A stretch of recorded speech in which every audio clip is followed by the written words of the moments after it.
And thank you everybody for taking a moment out this afternoon and agreeing to kind of listen in and think about this huge topic of moving on. When is the right time to move?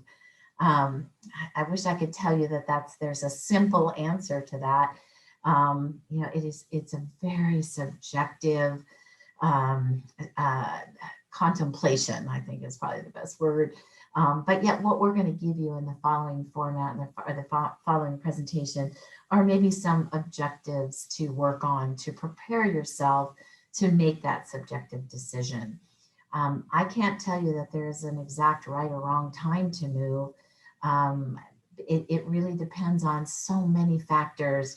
And so we're going to talk about those factors and how you can mitigate some of the worry, the concern, and some of the angst, because I do think there's so much angst with this. I met yesterday with a very darling woman who we knew this day would come. She's been just tremendously taking care of her husband, and they've had a decades long relationship and marriage, and she's raised 8 children. And I think there was an overriding tone when we first met with her, like, I've married to this guy for 60 plus years and I raised 8 children. I can do this. And for many days, she has been able to do this, but some circumstances have surfaced and it's out of her hands at this point. And placement is really the only next option. And so holding her good hand, because she's got one hand and arm and shoulder in a cast, we walked through the preparation that she's already done and the realization that it's time to make that move. So again, a very subjective topic with, we're going to try to give you some objective goals and things you can tackle and accomplish so that when and if the time comes that you have to make this monumental decision, you've done your work, you've done your homework, as it might be. So the question is, again, when is it time? When is it the right time to move? We've given you a couple of ideas here or a couple of criteria, but we could have gone on for page after page after page here. Some of the things to consider, has the house and even the yard become too much to manage? Has that entity, that environment, become larger than your abilities and your capabilities and your desire to tackle? So that's an important one. Is the cost of the upkeep and the care outweighing the potential cost of making a move? Not having to be responsible for the exterior, the interior, a new roof, all of those things that it takes to keep a house up these days can be very overwhelming. And people don't show up when they say they're going to show up, and they don't do the task they say they're going to do. And now you're back at the drawing board. So is the house and the effort and the upkeep just become too much to bear? Are you or your loved one no longer safe at home? Do we have exit seeking? Do we have someone who's awake all night? And you're not only tending to their needs at night, you're also trying to get your own rest and then follow through with the day-to-day activities of the daytime living that needs to go on as well. So again, you have to determine how do we balance the needs of both parties if there is a couple involved, or when is it safe and when is it not safe? And what can you do to adapt the home to make it safe? What can you bring in to keep that individual engaged safely? And when does that cease working? So we'll talk about that quite a bit as we go forward. And you may have a medical condition that may override everything, that is really not feasible to attend to at home. And so where do you go from there? What's the next best step in that regard? And I know, please keenly be aware that I am highly sensitive to the fact that, a home is a home is a home, and leaving it at any turn is never an easy question or never an easy answer, or something easy to idly discern. So we say all of this knowing that this is very easy to say and very difficult to actualize. So we are there to support and guide you as you make some of these big decisions. I'm going to be a chicken and tell you I'm not going to make decisions for you. Should you come and seek counsel on when to move, but I will guide you to the empirical, objective decisions and thoughts that will lend you to a safe and intelligent decision on when it is time to move. Never forget, I had a very delightful gentleman who I assisted for a couple of months. He was very analytical, an attorney, and his wife had some pretty significant confusion. He came bounding into my office at one point and said, "So, here's what I need to know. What day is the best day to move her, and when do we do that?" And I fell back on that. Well, it's a very, it's very hit or miss. What's your threshold? What line do you draw in the sand?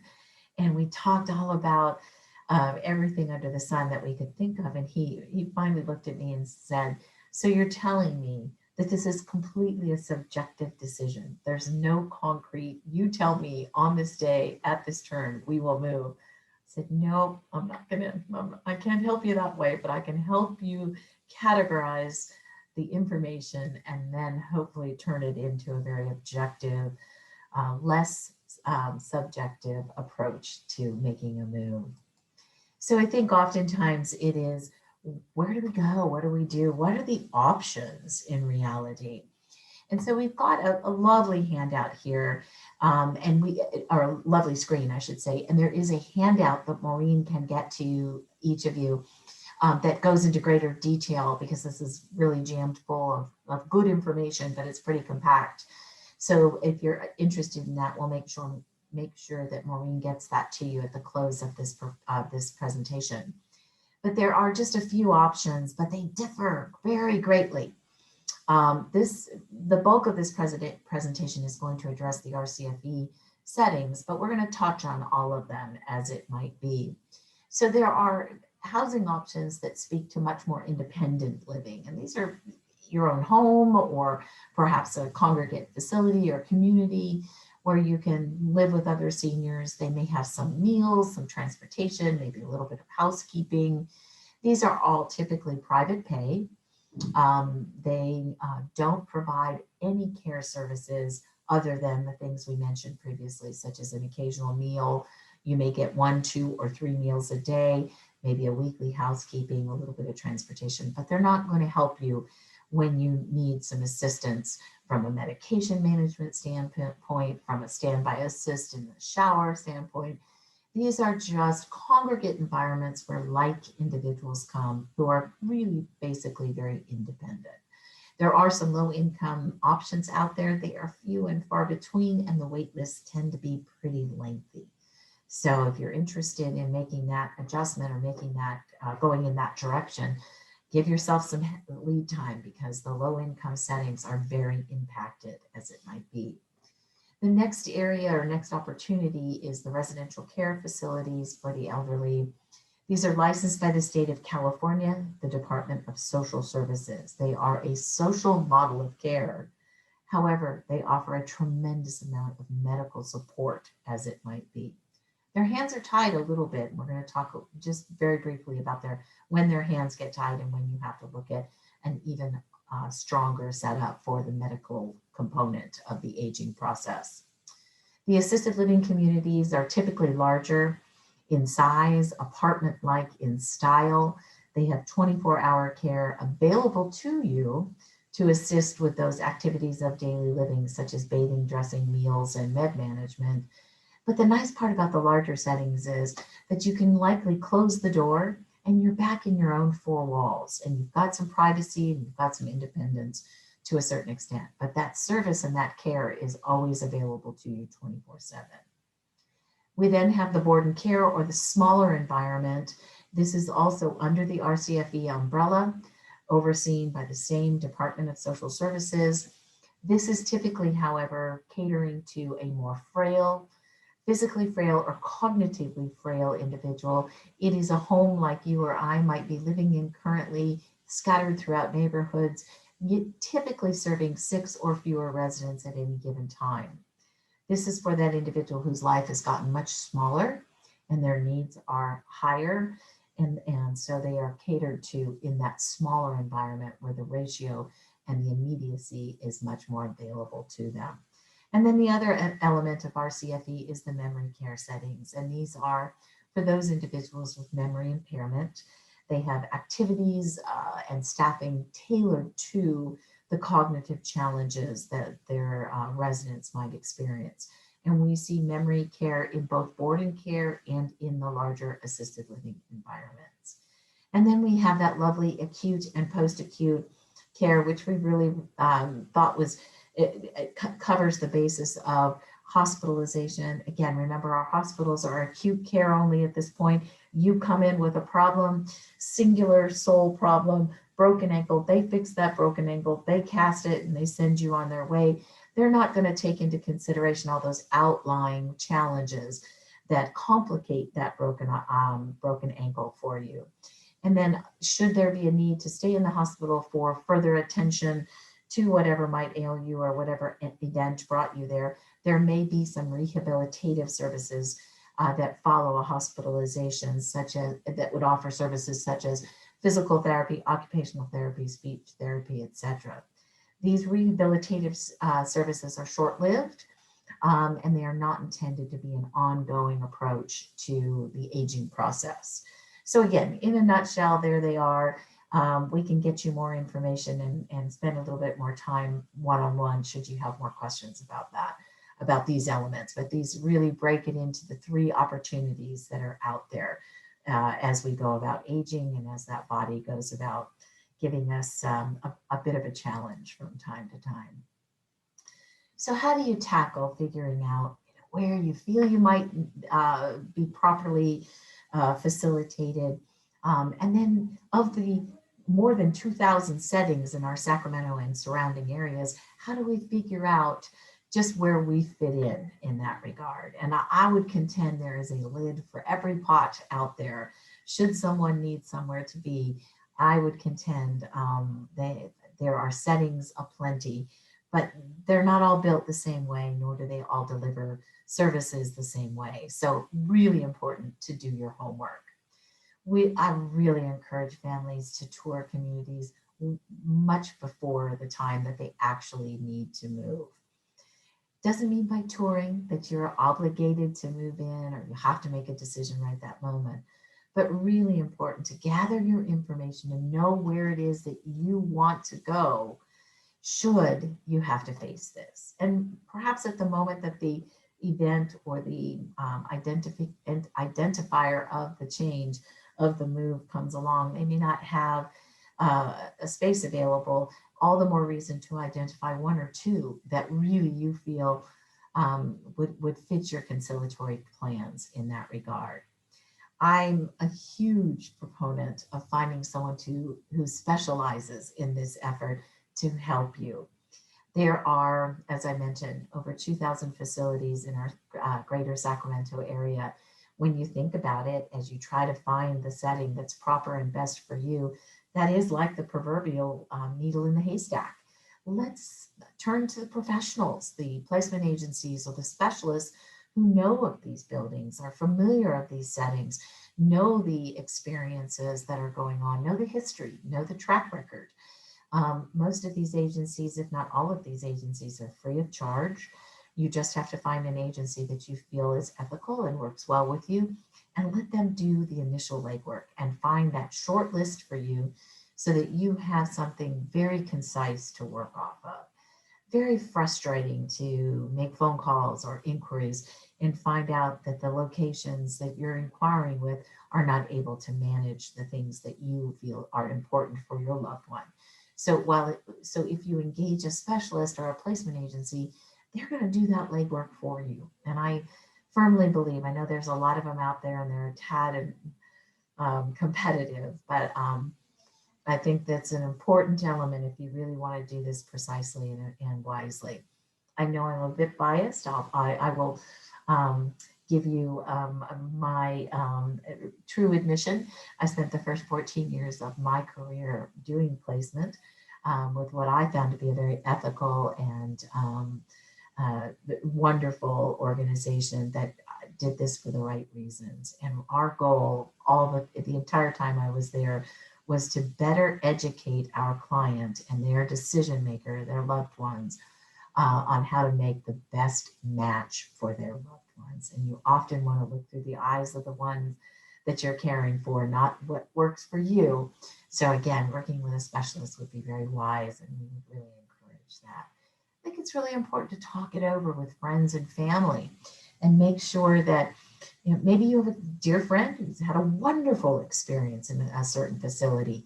Again, it may not be the proper facility for you because your needs might be different, but it is fair to talk this over and go do your homework, find options.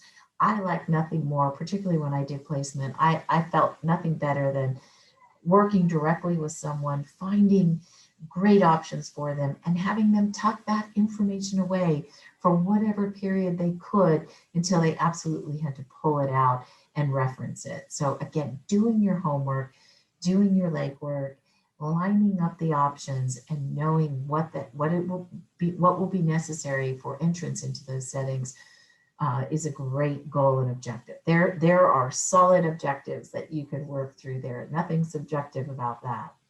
Talking to family and friends, even if it's just to allow you to talk through it and hear yourself and get a better feel for what direction you're heading in, can be very beneficial. You don't want to feel like you're alone in making these huge decisions. So get that support that will help you get through this as comfortably as possible. Very important to think about, excuse me again, here are some really strong objectives that you can, concrete things you can put your hands around to determine what's going to work for their budget. I think that's the first consideration. We can wish and want and hope for the Taj Mahal, but if we have a beer budget and a champagne taste, it's going to be hard to meet those needs.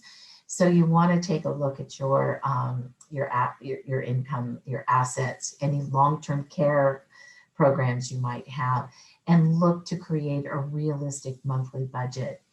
Now, not a one of us who is planning this is aware of our expiration dates. I don't have a crystal ball. I can't tell you, that you'll be there for 4 years and 2 days, but you want to look at the biggest picture possible and take a look at what assets are available, what's liquid, what's not.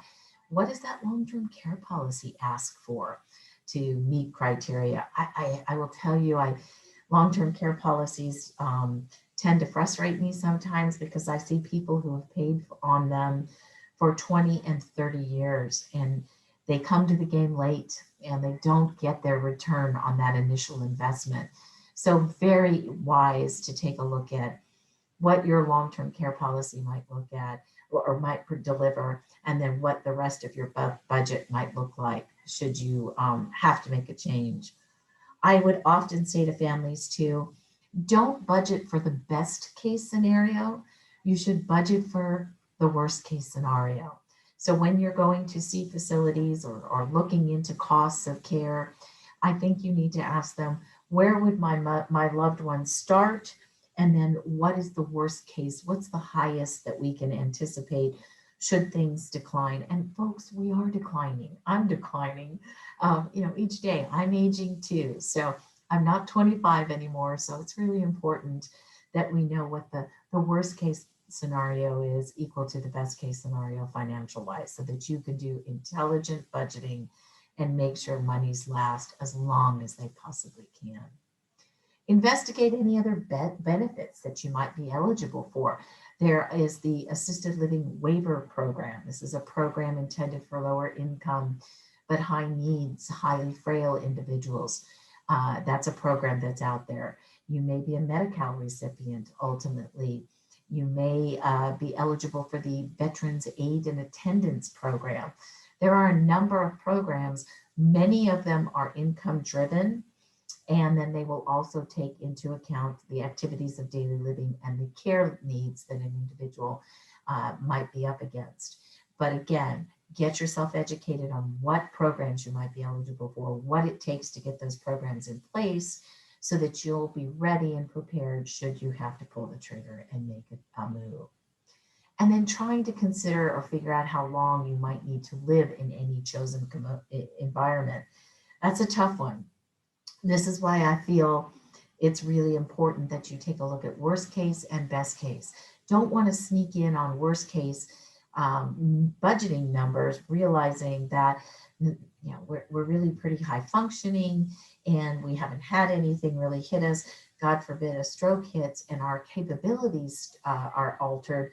We may need more care. And if the budget isn't there to support it, where do we go from there? You don't like surprises. The facility doesn't like surprises. So that's why it's best to think it through and talk with some good advisors in regards to what's really going to sustain you long term. You want to assess what your current care needs are. Do you need assistance with bathing, dressing, grooming, meal prep, and medication management? These are the activities of daily living.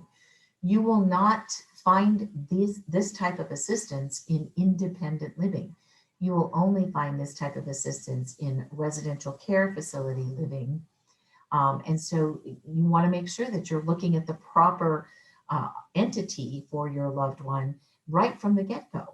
So again, if someone is in need of full assist as they get their dressing and their bathing done, they cannot do that on their own. Looking at an independent environment really would not be helpful. I think it's very important, again, that we look through the eyes of the one we're caring for, not our own eyes, excuse me. I can tell you when I did placements so many times I would get, the daughter who would call and say, okay, so my mom she needs to move and here's what she needs. She needs a private room and a private bath and it needs to be pretty. I want to make sure there's granite on the countertops because that's really important to my mom. And I would often just gently express to the daughter that I need a private room. I need a bathroom. I like granite on my countertops, but I don't think that's your mom's biggest concern right now.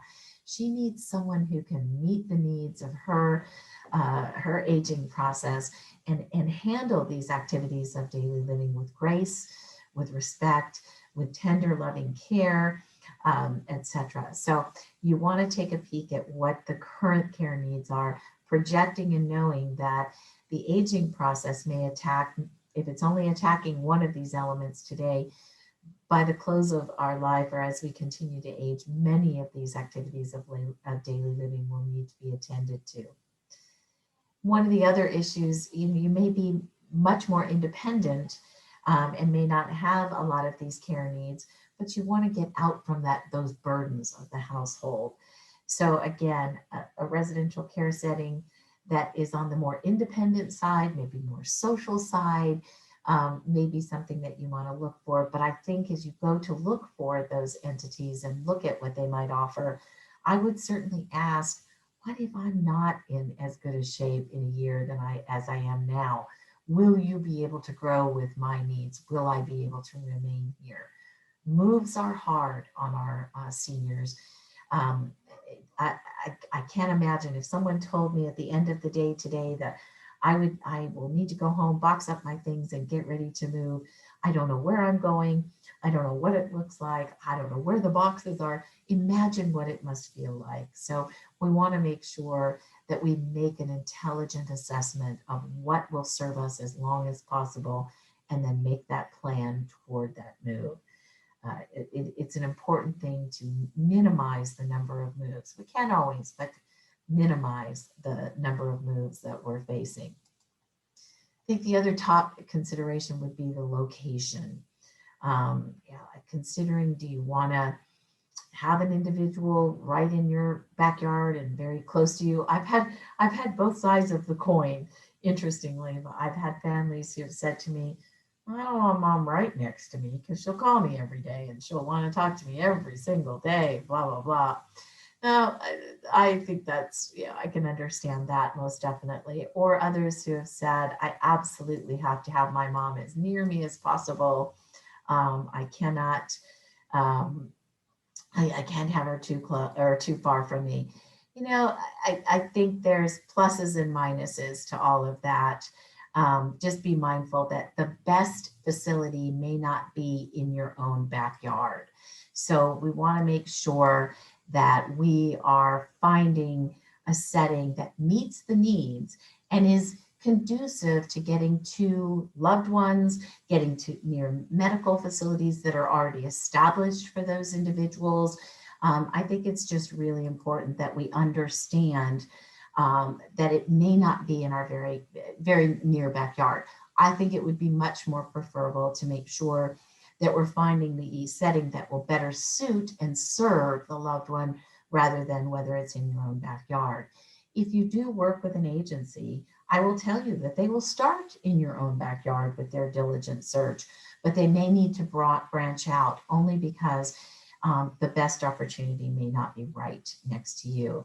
I've had family members too who I worked with who said, you know, we're moving mom from Florida and I'd really like her right next to me. And I've said, well, gosh, even if she's 10 minutes away, that's a whole lot closer than Florida was, isn't it? And if the 10 minutes away is the best facility, isn't that what we want to do? So really important to make sure, again, that we determine geographic location and their needs as it might be. Will they have a lot of family or friends come and visit? Will they have, you know, if they are already established with other doctors or with facilities with dialysis, et cetera, you just don't want to go outside that scope too heavily and miss that opportunity. You may also want to do a little investigating to see if there is a state that maybe a family or a friend lives in that might be a bit more senior friendly than California. I think we all like to think that California is just the, you know, the Cadillac of everything that's happening in this world. But I will tell you, California, in regards to the aging population, particularly in regards to facilities and financing and supporting and options, I think we score a fair to Midland review from my perspective. So I often, when I talk with families, I often say to them, particularly if they're coming out from another state, let's help you investigate what your state might offer because it may actually have more senior friendly opportunity than California. And we can certainly work on how to gather that information. I'm very familiar with the different opportunities and the different areas in each community that will, or each state that will give you insight into how senior friendly that or that state might be. Again, be prepared. You may have to look a little broader in your reach than you might have desired, but isn't it more important to make sure that your loved one is cared for to the utmost of their needs and with the utmost of the proper person, the proper entity overseeing their care and their environment? This is a good question, boy. You know, large or small, what's the difference? Why would I want to try one versus the other? I think it's very, very important to take a peek at both environments, large assisted living communities and the small board and care homes. Believe it or not, both entities, again, are licensed under the same umbrella, which again is the Department of Social Services, the Community Care Licensing Division, Social Services, but they are different. And for, you know, many of our administrators in our large buildings get very frustrated with me, and I stand on my ground on this one. I think there is a significant difference between a large assisted living community and a small board and care. Our large assisted living communities are much more social. They are much more active. Their staffing ratios may be a little less than what a high level of care might need. They will offer different things than a board and care home. When it's time for board and care, the smaller environments, the 6 beds or less, you'll find that those amenities that we see in the large assisted living communities are really not pertinent for that life at that time. Transportation isn't a major concern. They're pretty housebound. Activities, yes, they are required to have activities, but going to bingo on Tuesday evenings and then down to the movie theater in the building on Wednesday mornings and doing aerobics or water aerobics if there's a pool on site. Those are all amenities that we get in our large environment. Do they apply to the individuals who live in those smaller settings where their needs are greater? you pay for those amenities. So again, very important to make sure that you are aware of both entities and to make a decision on the current status of your loved one. And again, I think very important to look at both sides of that coin so you're making a better decision for their overall needs. The hardest part is when you're kind of, as we refer to them, a tweener, still wanting to be very, very social and very engaged, have that little apartment that you can close that door and pay no attention to the world out there, but always get the help that you need, versus, gosh, I'm a bit more frail. I'm not going down to activities. The dining room's a mile away. I can't quite get down there every time. Maybe I should look at that board and care. When you're in between the two, it's a tough decision, definitely. And looking again at that bigger picture to try to see where do I fit in best in from a longevity perspective is a good look-see that you want to contemplate as you look at, should we go large, should we go small? Again, I implore you, which community is going to be the best fit? By looking through the eyes of the one you're advocating for, you will make a good decision on what might be best for them. Sometimes we have to make a pretty difficult decision and we need to make a move more than once. And nobody delights in this. It's very stressful. It's very overwhelming. You want to realize the best fit now. Will that location grow with you? And if it can't, what does the next move look like? And where do we go from there? Again, I would go back to your agents, placement agencies and advocates.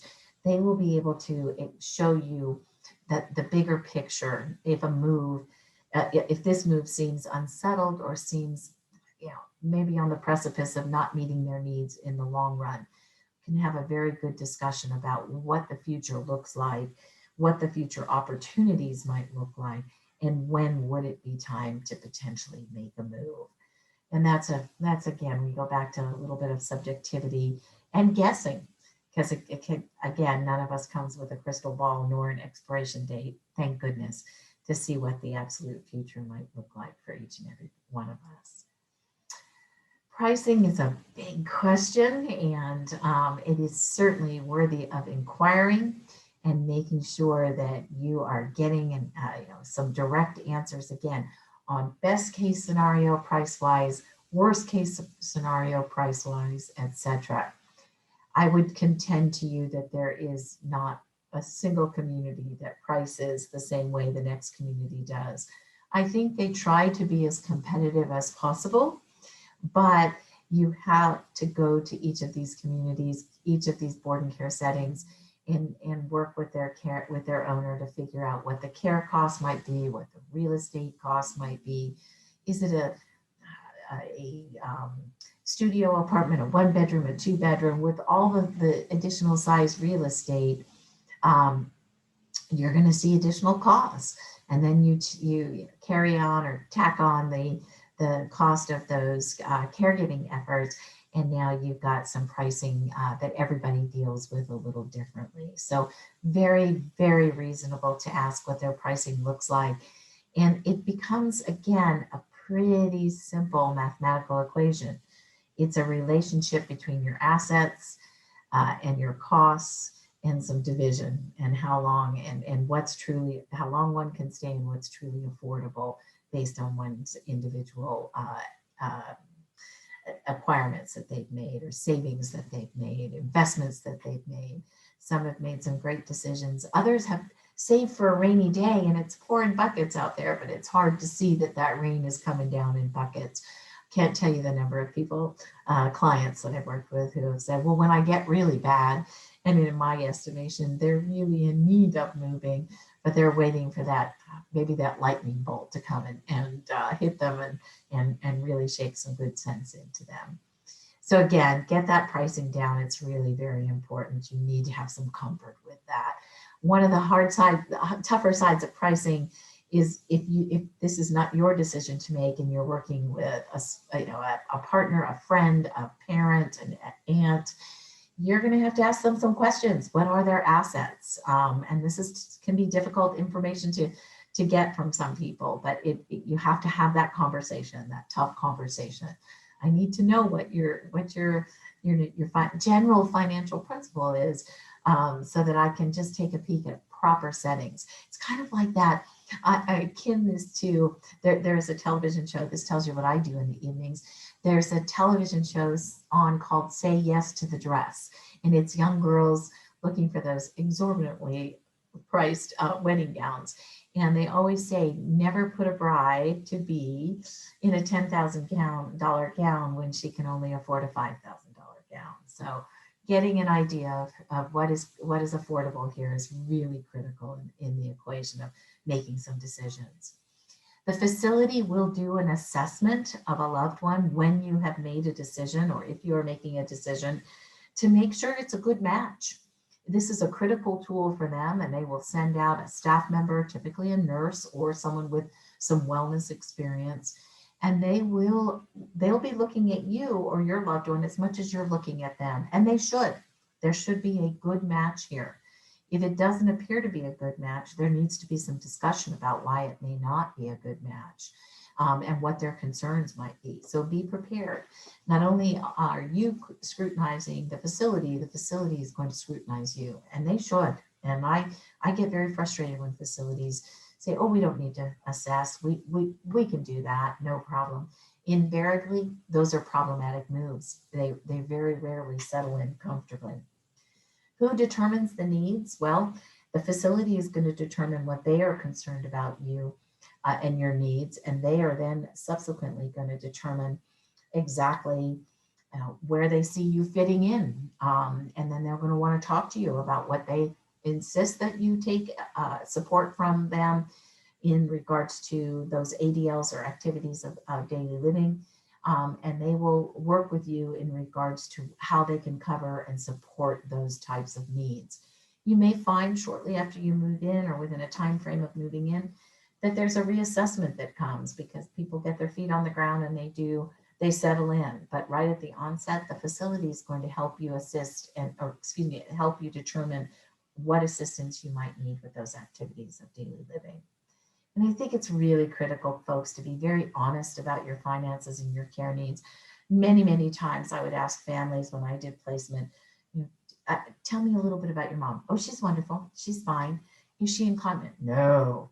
Well, it's okay if she's incontinent. That's what residential care facilities do, is they handle issues like that. Many people get frightened. If I tell them the truth, they may not want my loved one, or maybe it's too much work for them. So you want to be honest about your finances and about what kind of needs you have to make sure this match is positive and it works well. I think there will be much more success with an open dialogue and open conversation in that regard. So what do you need for a move?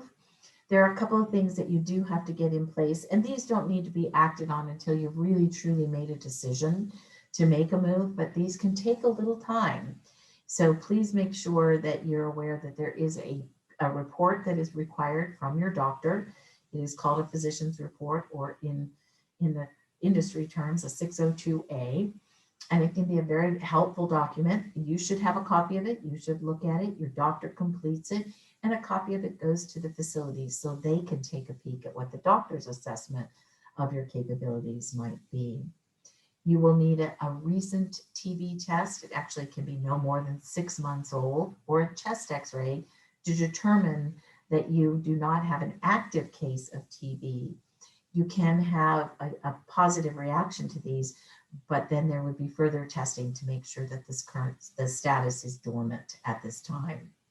You will need a list of current doctors and medications, every medication, and people get frustrated. Eye drops are medication, cough drops are medication.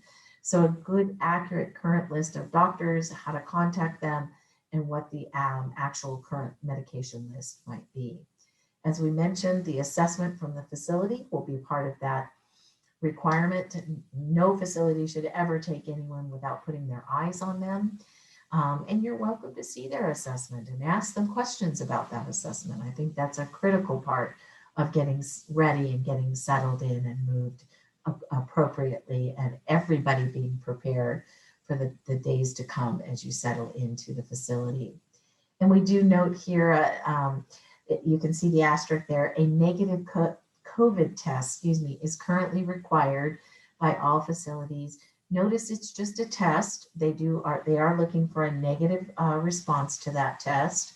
Notice I'm not saying that that there is any requirement to be vaccinated. That has not been made a declaration of requirement, but it is something you'll want to share with the facility because they may have a quadrant of the building that is set for those who are not vaccinated, or they may have certain staff who are assigned to work with those who are not vaccinated.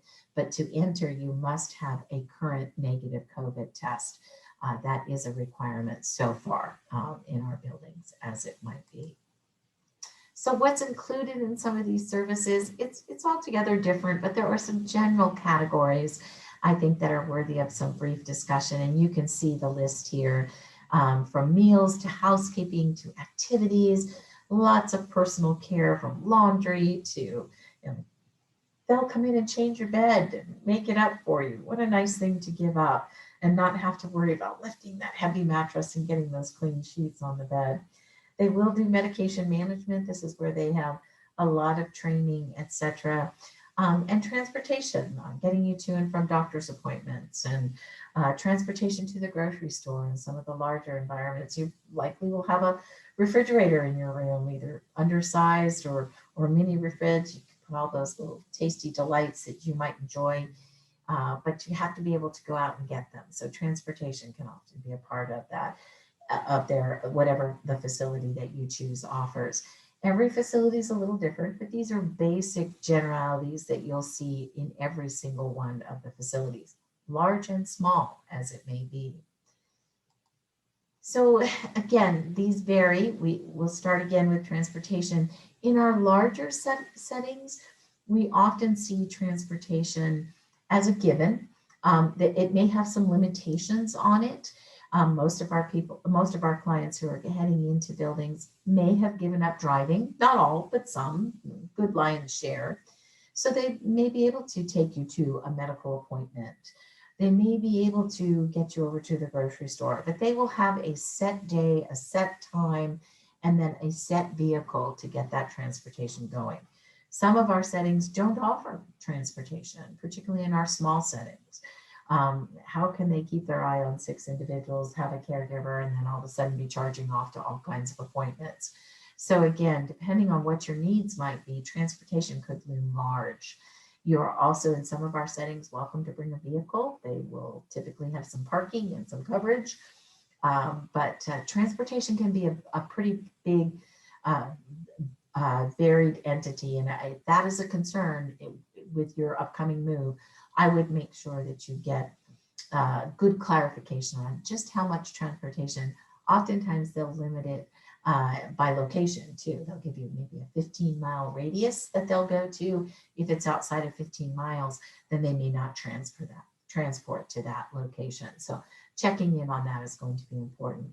You will get medical care. Now, again, I've said a time or two that this is a social model of care versus the skilled nursing facility or hospitalization, which is a medical model of care. But just because we're a social model of care doesn't mean that we don't see a lot of medical issues addressed. So there will be medication management. There will be perhaps oxygen, perhaps some breathing treatments may go on. You'll see a lot of walkers, a lot of wheelchairs, scooters even in some environments. We do have some prohibitive conditions, and we can go into those at any given point. I can go into those further, but you'll see the medical care is delivered. Now, in these environments, please be reminded that periodically we may have a nurse on staff in some of our larger settings, or a nurse who owns a smaller board and care, but there are typically not doctors running around to attend to aches and pains in the facility. They truly don't have privileges in our RCFE facility settings. We also have staff that are trained, but they are not diagnosticians. So if somebody falls and goes down and the family gets frustrated because their loved one is sent out to a more emergent environment where they can assess the damage, they do this because there is a strong need to have a better system to assess and um, evaluate what the possibilities of concern might be. So we'll see some medical care, but it has some limitations in that regard. I think every large facility and every small facility will tell you that activities and entertainment are their greatest joy and sometimes their biggest challenge. But this is what they are charged with, is to entertain appropriately based on the abilities cognitively and physically of their residents. And so it is adamant, it is required that, and they are adamant that they must provide entertainment and activities. They don't have, there's no mandate to attend and participate. There is a mandate that they provide it. So if that's a buzzword or an issue that your loved one really wants to know what the activities and who might be coming in and what kind of entertainment they have, that's an important thing to discuss as you go about assessing your um, the options that are in front of you. I know we had a facility, this is a sidebar, just a cute little story, and I'll give it to you quickly before we come to a close here, but there was a facility, and I shan't name it, but it's a wonderful facility in the Folsom area. And it's very, very active, and it's a large setting. And a couple of years ago when, hopefully you'll get a kick out of this one, when marijuana became, recreational marijuana usage became not such an illegal premise here in the state of California. One of the activities in this large facility that they set up was a visit to one of the dispensaries, just to take a peek at what does that look like. That's a whole different world that many of our seniors may not have been exposed to. I can tell you it was the best attended activity that year at that facility, the best outing. They had to take 2 buses because people were just so curious as to see what this might look like, etc. So again, there's a plethora of opportunity out there, and if that's a bugaboo for your loved one, then go after finding out what kind of activity and entertainment will go on in these facilities. Be reminded that your utilities may or may not be covered. Typically the heat, the air, and the water are covered, but television and phone service is typically on your own. There may be storage space, there may not. The older buildings are larger, they weren't built so on such premium land and premium size, so sometimes they have a little more storage space and a few more options, maybe a stove top, maybe an oven if you're lucky, but really at the stage who wants to be cooking and cleaning, etc., when they can go down to a dining room and have a lovely meal made for them. So again, if storage space or concerns like that are important, then that should be looked into. And some have parking and some don't. Many don't have too many drivers. So again, if these are issues that are concerning to you, you want to look into all of these topics and get answers to each and every one of them. So what do you do? What to expect and anticipate when that move does come? Expect some change, expect some discomfort, some adjustment, some depression, some worry, some concern, some perseveration. It's hard. It's a big, big threshold change. Routines change. What I've known for all those years is now so very different. My social life changes. We had a delightful client who moved about 6 months ago, and she was so isolated. About 4 months ago, excuse me, and she was so isolated. We were so hoping she would now have some people around her. And bless her heart, she looked at us and said, there are so many people around me. I still like going in my room and closing the door. I don't need them all, but I'm delighted that they're there. There are more people there to assist, to engage, to make this situation, this change go as smoothly as possible. There are going to be bumps and bruises and blips along the way. Sometimes we have individuals who acquiesce and acclimate in a matter of days. We have others that it takes maybe 3 to 6 months to make that adjustment. So don't set yourself up with rigid parameters. Know that those changes are coming, and let's be kind and gentle and preemptive, setting things up the best way that we possibly can, but knowing that we never will have enough of an ability to quell all the issues before they land. We just have to be available to make those adjustments once they do indeed land in their new environment. So expect those bumps and bruises, revel in them, remedy them as quickly as possible, and set realistic expectations as possible. When we have dementia as a overriding factor, not so easy to set expectations and realistic desires with our loved one, but we can set them for ourselves. And so that's as equally as important as setting them for our loved one. So again, reasons you may have to move one more time. If you know things, if this current situation is not meeting your needs, there may be a change in medical conditions. There may not be enough support and supervision around you. You may run out of monies because it exceeded the expectation. Cost-wise, we didn't do our math quite well. Or there may be a medical need that requires a more skilled environment. And these are, there are some prohibitive conditions. Those are in RCFE care that will be evaluated repeatedly during the course of the time that you're with in the new environment or in the environment that you're in.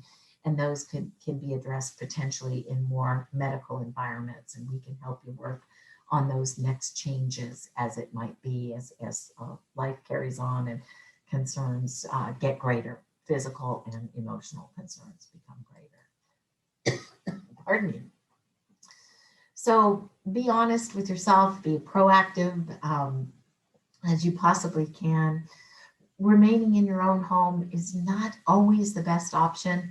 I had a gentleman who I still work with, who I absolutely adore. And I remember 2 years ago looking him in the eye and saying, as much as you adore your wife, there may be a day when you being her caregiver at your home may not be the best option. He looked at me and said, I don't believe you. I never will believe you. I don't like you. A year later, he called. We've talked all year long, and a year later, he came to the conclusion. He said, Gail, as much as I hate to tell you, you were right. I'm not the best thing for her. She needs more than I can do for her. So being honest, being proactive, we make much better decisions, excuse me, when we're not in crisis. When we're in crisis, we don't always make the best decisions. So doing that legwork, taking out the subjectivity of the issue, getting your objectives in place, knowing what you want is really your best option. Have your well-developed plan in place.